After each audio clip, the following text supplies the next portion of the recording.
Good evening. Welcome to the Other 24 Report. I'm Seymour Guff, and this is what's happening. After our reporting on the disastrous Trudeau years and the damage the Liberals inflicted on Canadians for over a decade, Canadians still decided to elect another Liberal in Mark Carney to lead Canada. Trudeau's popularity was plummeting, and he was dragging the Liberal Party down with him. But what Canadians needed to remember is that Trudeau was just the puppet for the Liberal policymakers and advisors who were in the background, which included Mark Carney. So, electing another Liberal government after their mismanagement and corruption of the last 10 years is like crapping your pants and then changing your shirt to fix the problem. While Canadian voting behavior is somewhat perplexing, let's take a look at Mark Carney. Who is Mark Carney? Mark Carney became the leader of the Liberal Party on March 9, 2025, replacing Justin Trudeau, and then was sworn in as Prime Minister of Canada on March 14, 2025, without ever receiving a single vote from the Canadian people in an election. He later went on to win a seat in Nepean, and the Liberals won the general election on April 28, 2025, forming a minority government. Mark Carney has on more than one occasion identified himself as a European, and he lived in the UK from 2013 to 2020 while holding a British passport, Irish passport, and a Canadian passport. He was the governor for the Bank of England, and according to the former UK Prime Minister, Liz Truss, and I quote, "I strongly recommend not backing Mark Carney for his policies on net zero. It was disastrous for Britain. It would be disastrous for Canada." Well, Mark Carney was governor of the Bank of England, and under his tenure, too much money was printed, which did damage to the British economy and put our economy off track. He, at the last election, endorsed Rachel Reeves' economic policy. She's now become Chancellor. It's been a disaster for Britain. The country is heading for bankruptcy. So I would strongly recommend not backing Mark Carney or his policies on net zero, which have been disastrous for Britain and would be disastrous for Canada. In his book, Values, Carney openly declares that basic human rights and freedoms must be sacrificed to achieve his net zero agenda. And it just so happens that Carney's investments in Brookfield Asset Management and related companies stand to profit huge from green and net zero projects. Also, Mark Carney's investment company, Brookfield Asset Management, just signed a huge mega deal with the United States, not Canada, and Carney stands to significantly profit from the deal, not Canadians. Because Trump's team here has inked deals with 17 companies totaling $490 billion today, most of these Japanese companies. And who's at the top of the list, the biggest investment? So the commitments ensure the economic and national security of the United States of America. We're going to be developing energy. We're going to be developing nuclear, semiconductors, and strengthening the entire domestic supply chain. So I'd like to kick it off, right? And the first company I'd like to announce is Westinghouse, which will invest up to $100 billion in nuclear reactors to restore U.S. energy dominance. And we have the co-signer is Bruce Flatt, who's the chairman and CEO of Brookfield Asset Management. So come on up. Of course it's Brookfield. Of course. It's almost like Donald Trump, Mark Carney are working together. Thanks to David from the Moose on the Loose for that report. If Mark Carney believes in the future of Canada, then why are the vast majority of his investments in the United States?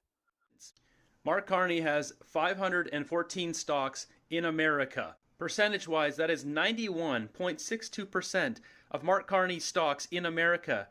This guy is the one who's supposed to be running Canada? In a recent trip to China, Mark Carney openly declared that he is moving Canada toward the New World Order, in line with the World Economic Forum's globalist Great Reset agenda. The world has changed much since that last visit. And I believe the progress that we have made in the partnership sets us up well for the new world order. His elbows up slogan, with reference to fighting Donald Trump, was obviously a complete sham, since his interests are in the United States, not Canada. And he has continued to provoke the USA, putting Canada in a worse physical position, while watching the USA prosper economically. He has previously declared China a serious security threat, but then Carney and the Liberals shrugged off the foreign interference by China in Canada's elections. And because Carney hasn't ticked off the United States enough, he then turns around and develops a closer relationship with the country that interfered in our elections, China, the USA's biggest security threat. Carney is negotiating a significant trade agreement with China and is giving trained Chinese military immigration applicants preferential acceptance into Canada's military. This is nothing new for the Liberals. Carney is following up on Trudeau's love affair with the communist China dictatorship.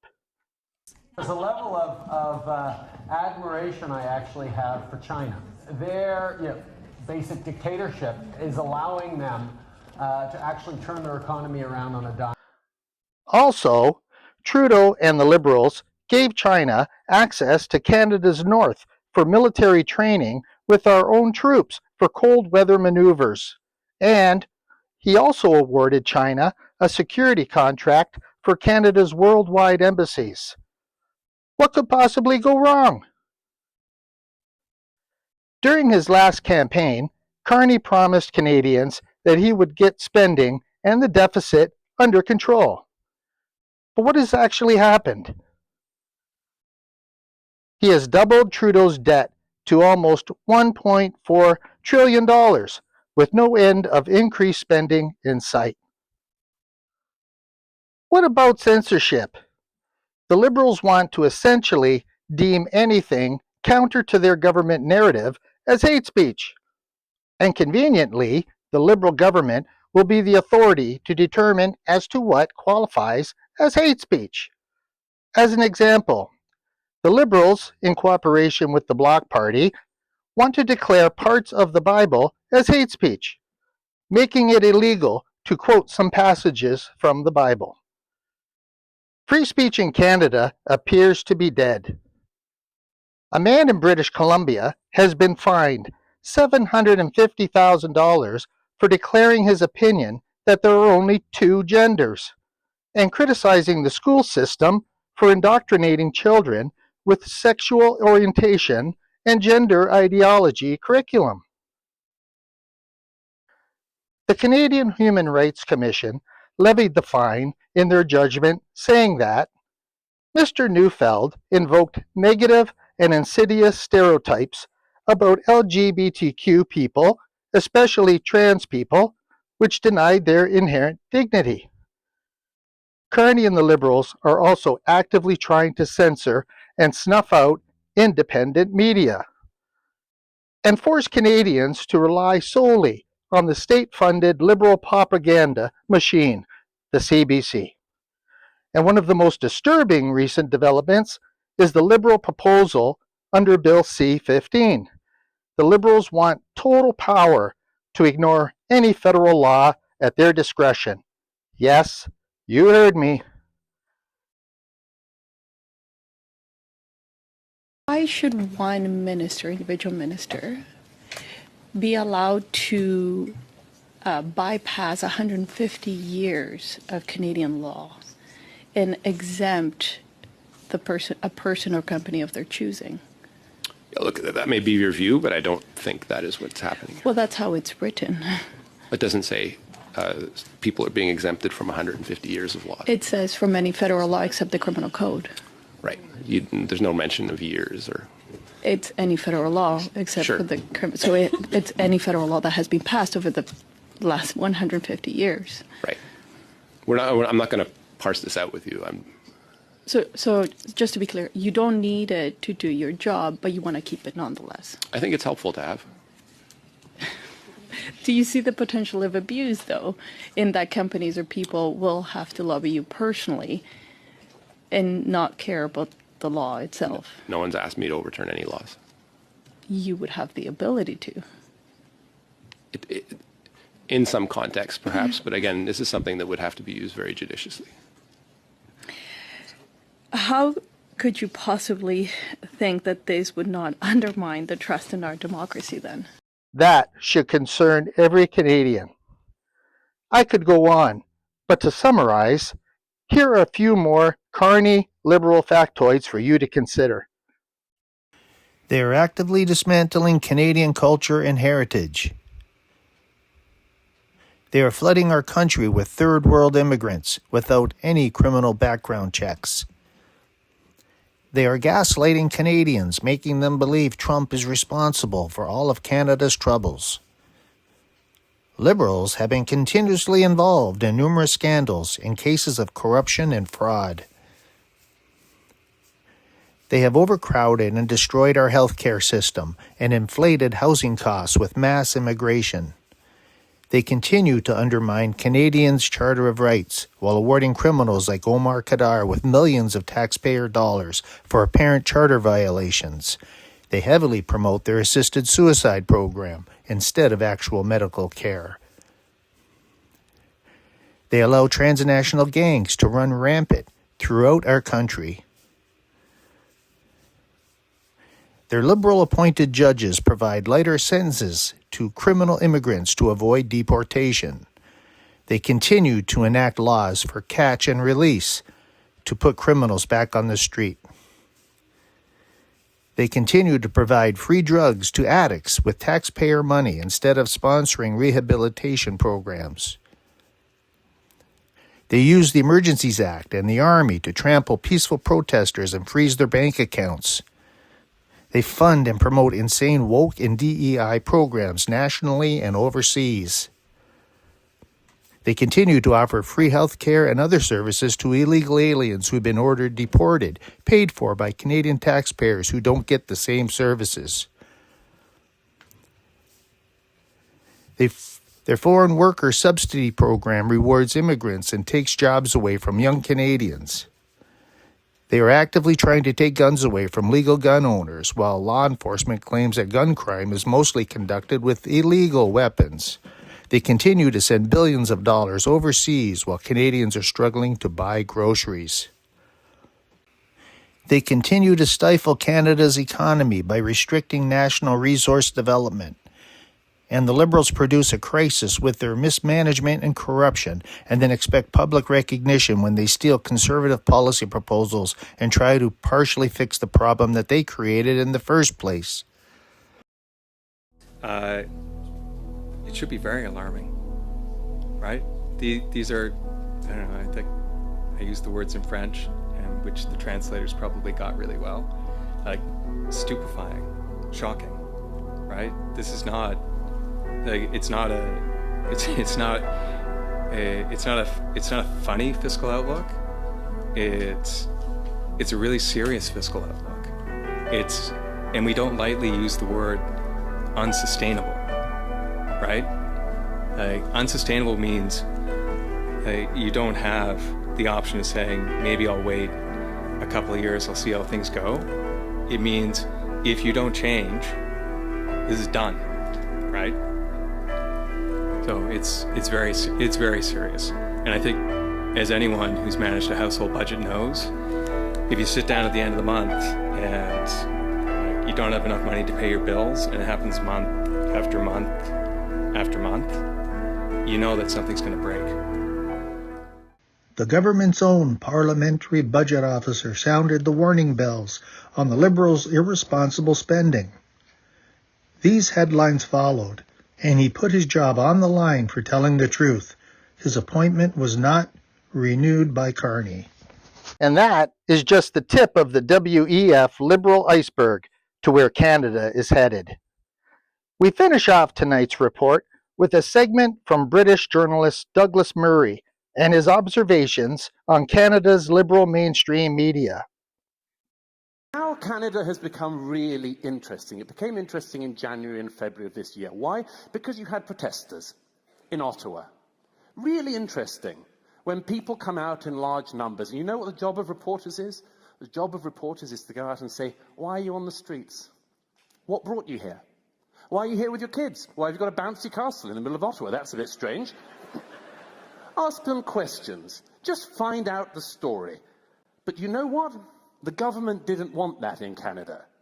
Your Prime Minister decided in advance that these people were, oh, what did he do? All the modern excommunications. They were Nazis, they were white supremacists, they were anti-Semites, they were probably homophobes, they were misogynists, they were probably transphobes, etc., etc., etc. He did all the things you do in the modern political age if you want to just defenestrate somebody who's awkward to you. And then he brings in the Emergency Powers Act. Now, at such a time, what would the mainstream media do? It would question it. It would question it. The Canadian mainstream media did not. The Canadian mainstream media acted as an amen chorus of the Canadian government. I will give you a couple of examples, but ladies and gentlemen, I could go on for hours with examples of this. You had a CBC host describing the Freedom Convoy as a, quote, feral mob. You had a Toronto Star columnist saying, quote, sorry for the language, it's a homegrown hate farm that was then jet-fueled by an American right-funded rat-fucking operation. Jesus, they can't even write at these papers anymore. CBC said that 2 Indigenous women who were so scared to go outside in Ottawa because of racist violence didn't bother to mention that Indigenous drummers had led the truckers in an O Canada rendition. The National Observer said that the many black and Indigenous Freedom Convoy supporters were in fact duped by the truckers. The Globe and Mail reporter said, my 13-year-old son told me to tell protesters I'm not a Jew out of fear of anti-Semitic violence without mentioning that one of the leaders of the convoy was himself Jewish. Now, why is this so rancid? Utterly, utterly rancid and corrupt. Because in this country, your media, your mainstream media, is funded by the government. A totally corrupted system. In 2018, election year, coincidence, the Canadian media has given $595 million over 5 years. The Toronto Star estimated it was going to be getting $3 million from the government in the first half of the year. It went on and on. So you see, the mainstream, the government in Canada can tell people they can tell the banks to shut down people's bank accounts. Oh yeah, your government can do that, and if you're happy with that, just think about what would happen if the shoe was on the other foot. The government can do that, but in Canada, they can also tell the media what to do. And the media does the bidding of the Canadian government. That isn't a free society's media. Don't be fooled. Do your own research. Don't just blindly follow the government propaganda forced on Canadians by the liberal-funded media. So that's what's happening. We look forward to your comments below and hope that you will subscribe and follow our channel, as well as like and share this video to help spread the truth. Check out our shoutouts below for links to other truth tellers. And before we sign off, we highly recommend that you visit carneywatch.ca for the truth on what Mark Carney and the Liberal Party are doing to Canada. I'm Seymour Guff, signing off until next time. Keep asking questions and looking for answers. Everyone has 24 hours in their day. Which 24 will you live?